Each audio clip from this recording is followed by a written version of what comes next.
லைஃப்ல ரொம்ப சந்தோஷமாவும் நிம்மதியாவும் இருக்கணும்னு நினைக்கிறீங்களா? உங்களோட சந்தோஷத்துக்காக உங்களோட லைஃப்ல உங்களை சேர்ந்தவங்களோட லைஃப்ல ரிஸ்க் எடுக்கிறதுக்கு கூட நீங்க தயாரா இருக்கிறீங்களா? எதுவுமே தேவையில்லைங்க. ஹோவர்ட் சி கட்லர் அப்படின்ற ஆத்தர் வந்து இந்த தலாய் லாமாவை நிறைய இன்டர்வியூஸ்லாம் பண்ணி அவருடைய சொந்த ஐடியாஸையும் அதுல பிளெண்ட் பண்ணி தி ஆர்ட் ஆஃப் ஹாப்பினஸ் அப்படின்னு ஒரு புக்கு வெளியிட்டு இருக்கிறாரு. ஆக்சுவலா ஹாப்பினஸ், சந்தோஷம் அப்படின்றதே ஒரு கலை தான் அப்படின்றது ரொம்ப அழகா அந்த புக்ல சொல்லியிருக்கிறாங்க. ஈவன் பிக்னஸ் கூட புரிஞ்சுக்கிற மாதிரி இந்த புக் வந்து ரொம்ப எளிமையான லாங்குவேஜ்ல எழுதியிருக்கிறாங்க. இதுல அங்கங்க ஸ்பிரிச்சுவல் அட்வைஸ், இந்த தலாய் லாமாவோட ஸ்பிரிச்சுவல் அட்வைஸ், ஆன்மீக அறிவுரைகள் கொஞ்சம் ஆட் பண்ணியிருக்கிறாங்க.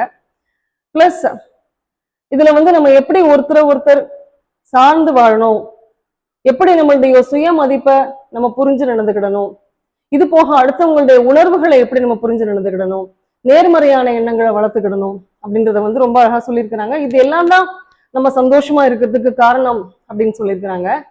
அப்புறம் நெகட்டிவ் ஆட்டிடியூட், அதாவது எதிர்மறையான எண்ணங்கள், அதை வந்து எப்படி ஃபேஸ் பண்ணி அதை எப்படி மேனேஜ் பண்ணி அவாய்ட் பண்ணணும் அப்படின்றதுக்கும் ரொம்ப அழகா இந்த தலாய் லாமா வந்து அட்வைஸ் கொடுத்துருக்கிறாரு. ஈவன் கர்மா பத்தி கூட அதுல பேசியிருக்கிறாங்க.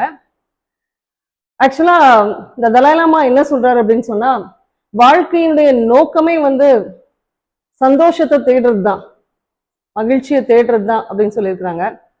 ஒன்று மட்டும் ஞாபகத்தில் வச்சுக்கோங்க, உங்களுடைய சந்தோஷம் நீங்க செய்யக்கூடிய ஒவ்வொரு காரியத்திலும் இருக்கு அப்படின்றத நம்ம புரிஞ்சுக்கிட்டாலே லைஃப் சந்தோஷமா இருக்கும்.